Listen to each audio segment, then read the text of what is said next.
that's the thing. They want to push this prison subculture and this prison lifestyle instead of like learning about how to live on the outside. They want to keep everybody so focused on how to live on the inside, and it's like I'm not with all of it. It gets old quick.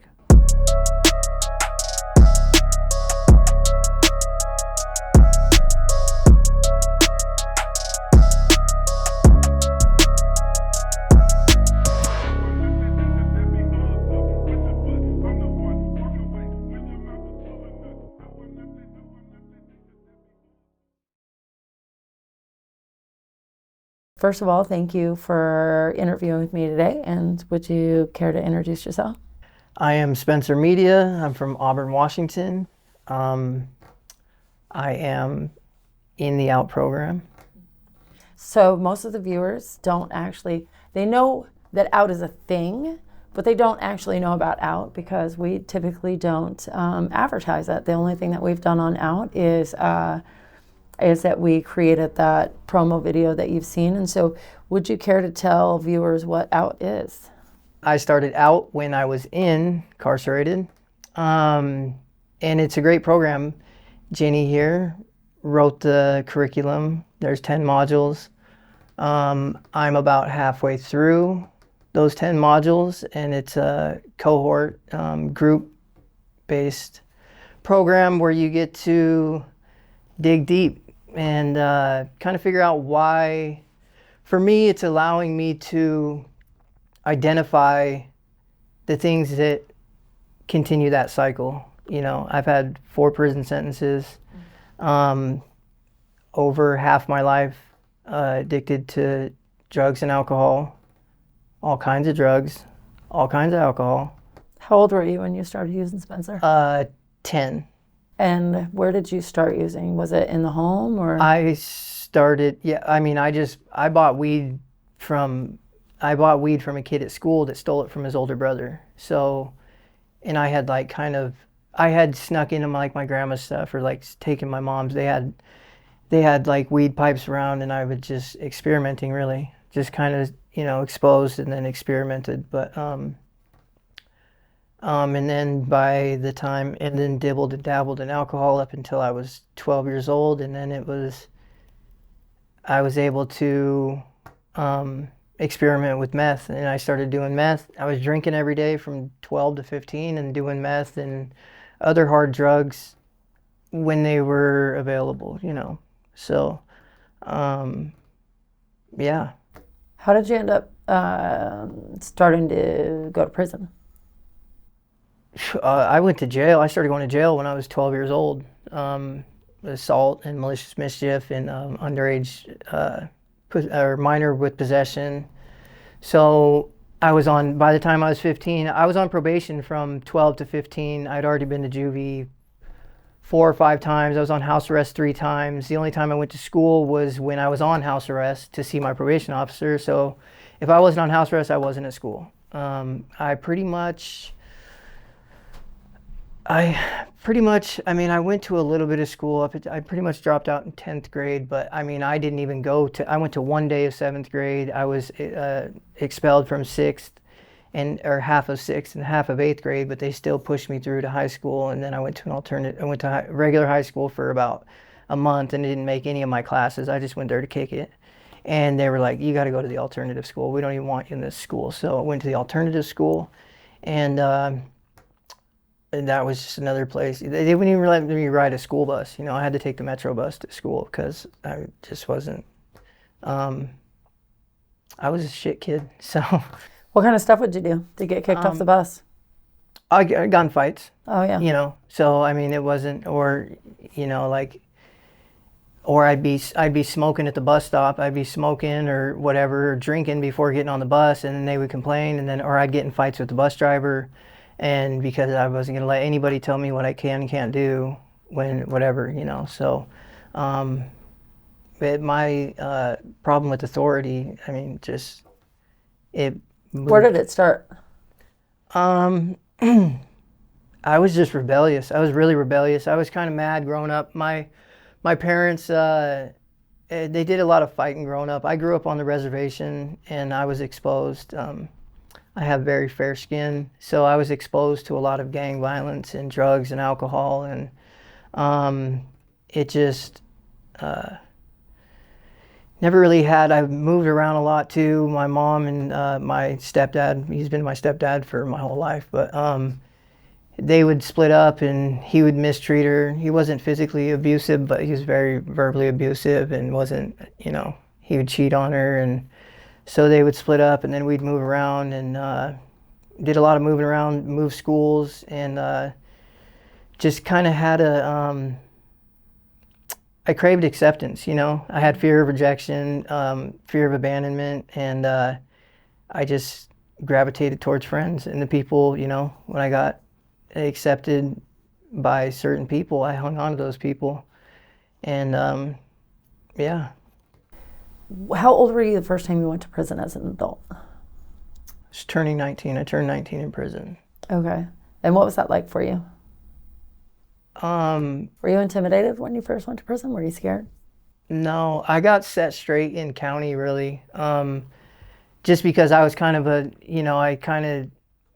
I knew how jail worked and everything, but then I was in jail. I was in Pierce County Jail. I was in the old jail. Oh, yeah. And I was in 3 South, and I was in there. I was young because I had an assault on an officer and everything. They had me in there with murderers and real gangsters, and not that I haven't been exposed to that type of lifestyle, but I was in there with some dudes that are, going to be looking at life and everything. So like, I was kind of cocky until this big ass dude kind of pulled me aside, and people liked me. I've always had a likable personality, so I was able to get along with people really well. But it was just one incident where I was kind of out of line, and I got in a fight with this big ass dude. Held my own, but he was like, look, you gotta, and then he kind of took me under his wing, and then I started learning about respect, and I started learning how, if I'm going to navigate through this situation that I put myself in, I need to learn how to do that, and how to do it in a respectful way to where I can maintain and survive. And I always like to try and stay out of trouble because I like to be comfortable. I hate jail. I don't like being locked down. I don't like, so I try to be as comfortable as possible and not, get into trouble as best I can, because I hate going to the hole. I hate, so I learned how to navigate that way and still be respected and just hold myself to a higher standard so that I could, learn, close my mouth and open my ears, and it helped me get through every prison sentence really. So. How long between your first 2 sentences did you have in the community? Funny thing, so I got out in November. I got arrested with my prison ID. I hadn't even gotten a prison ID yet, or I mean Washington State ID. He pulled my, I got into a high-speed chase in a stolen car in... How long after you got out did you get loaded? Same week. Yeah. Or no, actually it wasn't the same week. I take that back, because I came back and then the cops came and arrested me at my house for a misdemeanor warrant, so I spent 60 days in jail. That's the funny thing about it, is because I got out in November, spent 60 days in jail, got out in middle of January, got arrested the second week of February with my, went out. On your way back? Relapsed, and then went back to... went back to prison? Yep. Well, I got out. I got those charges. How long How long before, after, when you got out mid-January, were you loaded?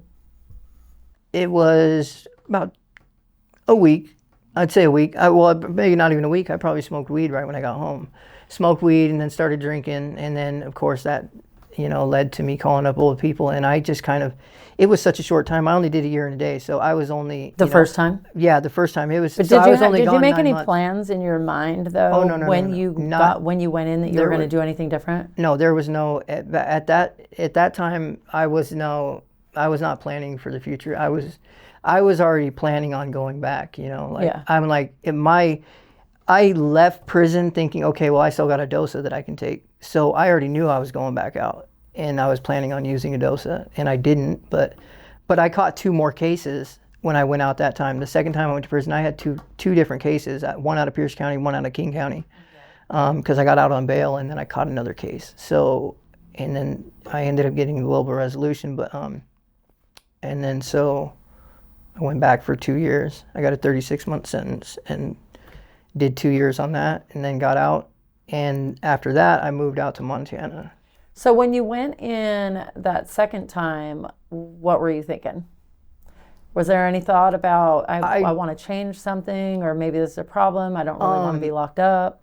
Because as much as you didn't like getting locked up, you kept getting locked up. I didn't do it, but I didn't do anything different either. I was smoking weed, I was smoking spice that whole time down. I wasn't working on myself. Oh, so the whole time you were locked up? First time or second time? The first time I think I would smoke weed a little bit, and then the second time I was smoking spice. So I wasn't doing anything to work on myself, anything to change. I wasn't planning on, on doing anything different at all. It just is what it is. Yeah, 21 years old, and I was like, I don't know. It was crazy. It was mind-boggling because I guess part of me was sick of it, but then it just kind of went so fast that, I just got caught up in the prison lifestyle that I was just doing whatever to get by in that time and not thinking about what happens because as soon as I walked out that gate, it's like it didn't happen.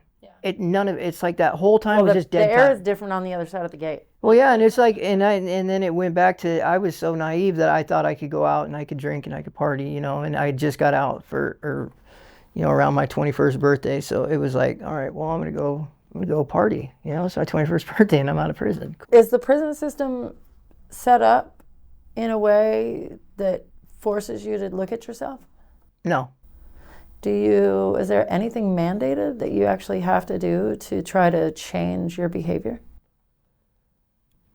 No, I don't believe so. It was for me this time because I'm a DOSA, so I was forced to go to treatment. It was part of my, sentencing guidelines, or not sentencing guidelines, but it's part of my recommendations. Your requirements, right? Requirements, yeah. So, but I didn't. There was literally nothing, How did you feel going in? So you got locked up in Montana, also, obviously. Yeah, I caught 60-month sentence out in Montana. Did you start thinking to yourself anything different then? I did then, and I did pretty good. When I moved out to Montana, that's when I got a lot of my work experience, even though it was in work release. And then, I was able to go and get these real jobs out in the community, and I felt a sense of, accomplishment and got my license back. And it was nice to have a normal life, but then life happened and I didn't know how to deal with, the person that I was with had a miscarriage. So you hadn't been trained on how to address how to deal with that anything. Stuff. Yeah. So and not in Washington and not in Montana's correctional facilities. Well, and that was the thing. Like I went in Montana, I got clean, and I didn't know how to deal with life's circumstances. So I ended up relapsing and then caught the case, and then I was in and out of work release and jail and stuff. And there I did go to treatment, and I did great in treatment out there, and I did learn a lot about myself. But still practicing that stuff when I got out wasn't in the cards for me for some reason. I don't think I believed in myself. I got so caught up in, not knowing how to navigate when I got further on in my recovery, Yeah. So okay, so you get out and bam. How long were you out between Montana and this last sentence? Got to August 2021. And I was back and I caught this case November 8th, 2022. So you pretty much spent the majority of your adult life incarcerated? Yes. My 20s, yeah. About to be 33, so yeah. Yeah. Pretty much 18 to 20, yeah. I think I'm working on 9 years of incarceration. Yeah. So you're only having little tiny gaps of time in between your sentences. Very small. So okay, so you get the right charges this time. You get the DOSA, and you're forced to go to treatment. So what does your time look like? So you get locked up this time. You don't even know what you're going to get. What starts happening in your mind? Anything? I felt defeated because I was looking at 84 months, I had 2 robberies and they didn't want to come off of that. And it was a blessing for me to get the sentence. You got robberies and you got a DOSA on robberies? No, I was charged with a first-degree robbery and a second-degree robbery and assault 3.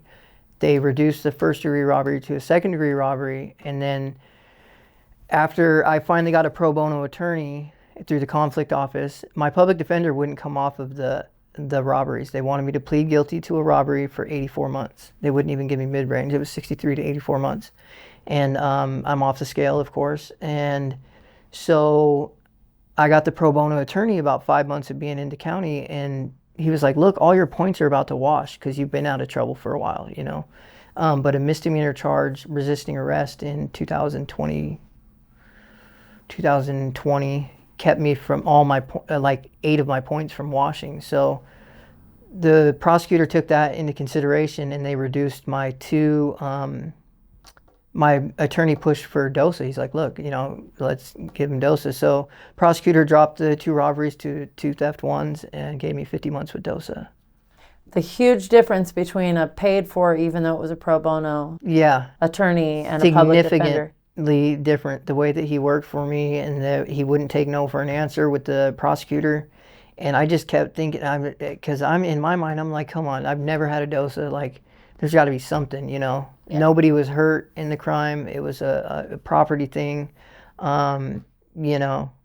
And of course, I'm trying to, you know, I'm hoping for a lifeline, and luckily I got it. But I'm sitting here thinking, like, the prosecutor has to come off something. That public defender didn't want to do anything like that. So Yeah. It was the same thing. I got super lucky on my yeah, almost fourth trip to prison, and I got drug court. So, and I never get any kind of deals. So, and that's what I was pushing for, was drug court or residential DOSA, and they're like, no, this is, you know. do you think you could have been successful with residential DOSA? Honestly, I mean, you could have. Do you think you I would think, have been? Different words, different question. it really depends. I don't feel like I would have put in as much work as I put in now. I don't think I would have been in the right headspace, had the right amount of clean time. I think it was still, you know, as much as I was banging my head against the wall, because I was thinking, I signed a deal thinking that I was going to prison, and my attorney told me, oh, to be a quick turnaround, you're eligible for GRE, you'll get out right away, you know. So I'm thinking, all right, I'm just going to go to Shelton, quick turnaround, and I'm out. And I'll be in work release, and I'll be able to just whatever. But was I ready for that? No. So am I glad that I got to stay and do the inpatient treatment? Yes, because it gave me that time to really think about and understand that, well, it gave me that time in there to be like, I do not want to be here anymore. Every day that passed, like, I wanted to be there less and less and less and less, and I couldn't stand being around the people. And so many people are just okay with being in prison, and I'm just like, I don't know. I got kids, I got, you know, I have a fiance, I got family, and I know there's, you know, it's unfortunate some people don't have those things, but I'm just, every day I was like, I want to get home to my family, you know. Every day got harder and harder, and so I have made the conscious decision to work on myself, you know, and distract myself from the fact that I'm not there and I'm not able to do the things that I should be out there doing, but I can do the work inside so that when I go out there, I don't ever come back. So, what does that work look like? For me, it started with, I mean, I'm far past like knowing that I have a problem, you know. I know drugs are a problem for me, and they've created all the problems in my life, and alcohol and everything. So it started with me being able to love myself, start caring about myself. I would always, in the past, I would always try to say, well, I'm going to do it for my kids, or I'm going to do it for my family. I'm going to do all these external motivations, but How long did those things last? never. That's what I've always told myself. Well, I don't love myself enough to do it for myself, clearly, or I wouldn't be doing this. So I'm going to do it for this, but that's never worked. And everyone's always told me, no, you have to do it for yourself. You have to. And I was like, yeah, whatever. That's for you. That's not for me. This time I was like, you know, I found some self-worth, and I understood that I can be successful and I can have the things that I want to have, but I have to believe in myself.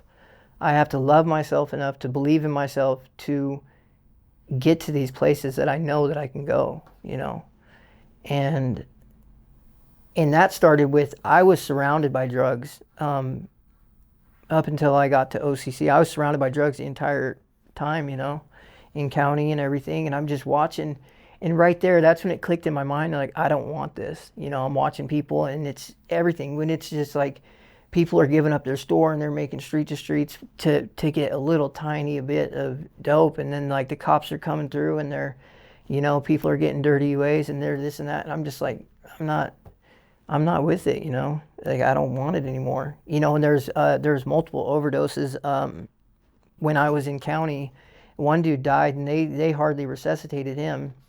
And I was just like, dude, like, and then one of the other things is like people were laughing, like, oh, he was purple, he was this and that. And and like I almost got in a fight because like dudes are like laughing that he almost died and they think it's funny and everything. I'm like, dude, he's got kids, Could you imagine the phone call to his kids that like your dad overdosed because he couldn't manage his addiction while locked up, Like I don't want to be that person that gives its family gets that phone call because I couldn't figure out how to love myself, you know.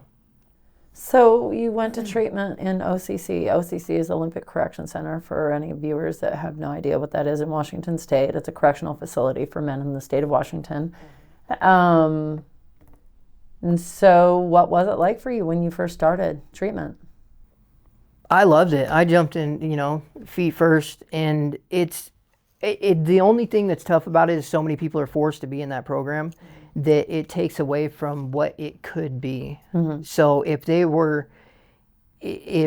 weren't so many people forced to be in that program, I think a lot of people could get, a lot of good from it, but seeing as how that's how it was, you just got to kind of pick and choose who, how you navigate, because it is still prison, and the way that the program is built, it's like people just frown upon it. People think that if you're working on yourself that you're, or even if you're talking to your counselor, then if you're in the office talking to your counselor, you're telling, so it's like this weird thing, like I can't even work on myself or try and figure out what's going on with me and why I do the things that I do or talk about anything in the past, because if you stay in an office and have a one-on-one, it's like it's frowned upon, or it's like, what are you doing in there? Why are you doing, like, why are you talking to staff? And it's like it's just senseless, like, well, I'm trying to get treatment, I'm trying to work on my issues, and so it's just this bad. How much do you think that sort of street hierarchical mentality that forms into these prison mentalities and hierarchy, how much does that affect the rest of the population, do you think, that, to stop them from working on themselves while they're in prison? Are you talking about politicking? Yeah. I mean, it doesn't allow you to, honestly. I mean, the politics, it's such a way of life in there that, like, a person who wants to change, it's like you're outcast, and then you'll have some people that, I don't know if it's out of attention, they'll claim to want to change, but they're not doing the work. They want, I don't know what it's really about. Like, so if you get this, like, I don't even know how to really explain it, you're just pretty much outcast for wanting to go against the norm, like, you think there are a lot of people that choose not to get help because they don't want to deal with that? I think that's what it is. I mean, part of it's like, I'm not going to, like, these people are going to look at me this way, these people are going to look at me that way, or I'm going to be judged. And it's not the right environment to go off the beaten path, of what's acceptable. So, kind of sucks. It's a shame. Yeah, how many of those guys in there that push those kind of ideologies, how many of them have kids and families that, and that's just sort of a rhetorical question, I guess, because a lot of them do. Yeah. A lot of them do, and a lot of them don't like what their circumstances. Yeah, well, that's the thing, though. These people that are pushing these narratives and these whatever, like wait, are you talking about the people the guys in prison that hold people down? The like, prisoners. Instead of, yeah. I mean, that's the thing. They want to push this prison subculture and this prison lifestyle instead of, like, learning about how to live on the outside. They want to keep everybody so focused on how to live on the inside. And it's like, I'm not I'm not with all of it. It gets old quick. Do you think prison guards are conditioned by the environment also, Um, and also yeah, contribute to it? I think that it's you have some COs that are there that are can be helpful and everything, but I mean you're pretty much it's us and them, most of the time, and it's kind of for me it's like I've always been able to just like not just treat people like people, like I don't, whether you're wearing a badge or you're an inmate, I just try to talk to people like they're people, and that's what helps me. But it also is one of those things that gets people, kind of puts me in situations to where they're like, well, what are you doing, like I'm being me, you got a problem with it, what, Yeah. so the more I continue to be me, the more I understand that I don't want to be in prison because you're not allowed to be yourself. Yeah, I'd forgotten that. I had been out for 9 years between my last two sentences, and I was trying to be me in prison, and I forgot how toxic the environment was and how restrictive, just among the population that lives there.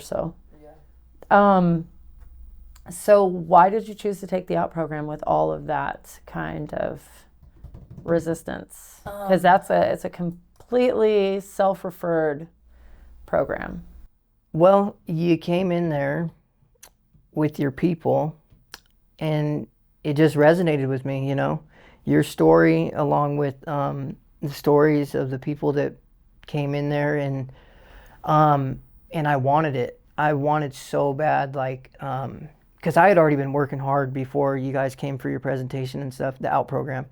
And I was just thinking, I was like, wow, this, like all the work that I've already been doing on myself, because I chose to apply myself while I was in the TC program. I was like, it would be amazing to be able to walk into this prison and then walk back out, And so it just, you've figured something out that I want to figure out too. So I was already working on myself, and if I can add any kind of any more tools to my tool belt as far as being able to succeed, which you've been able to do, and I want it. It's like it's right there for me to reach out and grab. I'm going to grab it. That's why I joined the out program. I wanted to learn what this is that you've figured out, and see what it does for me. Do you feel like it's helping you figure some things out? Yeah, I'm able to, of course, identify my thought patterns and my thinking errors and stuff, and I see how it makes you just kind of focus on those thought patterns and behaviors, the way that they kind of build up, and then being able to stop those patterns from happening again, and being comfortable with who I am as a person, being able to learn from other individuals in a group setting and hear their experience. And it's different. It's different than going to an NA meeting, because it's about you're able to dig deep and get vulnerable and hear other people's opinions and the way that other people view, like, say, the questions. The way some people answer is completely different than what I was thinking in my head, and then it just expands what I already, the way that I felt about it, and it just expands on that, and I'm able to absorb more understanding. How helpful was it for you when other folks from the community came in and said that they had similar experiences to yours? Did it help you see something about yourself differently than the prison environment as a whole? Well, yeah, when they came in there, I was like, you just automatically, somebody with shared and lived experience, you automatically are able to pay attention to what they're saying or absorb it, or So it was just enlightening to have some, and especially one of the guys that came in, he's doing exactly what my release plan was for myself and what I want to do with my, with my future. So that right there said, okay, well, this guy's coming in here. I want to come in here, and I also want to do what he's already been able to do, So it just kind of was like, it was like an awe moment, like, all right, I'm going to do that. And so that's what I'm trying to do. I'm setting forth and I'm going to do it. Yeah. Yeah. So what is it that you're going to do with your future? What's your plans? Well, I want to get into the peer mentoring, hopefully with the OUT program. Help with transitional housing, or I want to own clean and sober housing, and I want to help with reentry and transitioning from prison, and help people with those resources, and be involved in the community and give back. And like today was awesome. I've never done anything like that. I've gone to homeless camps, but it was to sell dope. It wasn't to give out sandwiches and get a better understanding, and not forget where I not necessarily came from, but where I could be. It's pretty surreal, I guess I should say. If you could tell anybody that's listening a message, what would it be? To not give up. I mean, I gave up so many times, and the amount of hope that I feel and the ambition that I feel today is, it's amazing. Like, I can't even explain it. I actually feel like I'm going to succeed. I know that I'm going to succeed because I just kind of stopped thinking about what I can do, and I'm just doing it, I'm not second guessing myself. I'm not doubting myself. And I mean, anybody can do it. And so just one day at a time. What things are you doing since you've gotten out? So you got out a couple weeks ago, 3 weeks ago, right? So what have you been doing since you got out that are helping you be successful? For me, my personal, I'm not on social media. That's, I just don't do it. I haven't gone to any of my old hangouts, haven't contacted any of my old friends, or acquaintances, anything like that. I'm either at home with family, I'm at a meeting, I'm in treatment, I'm in outpatient treatment, relapse prevention, or I'm doing stuff with the OUT program. So that's what I'm doing with my time.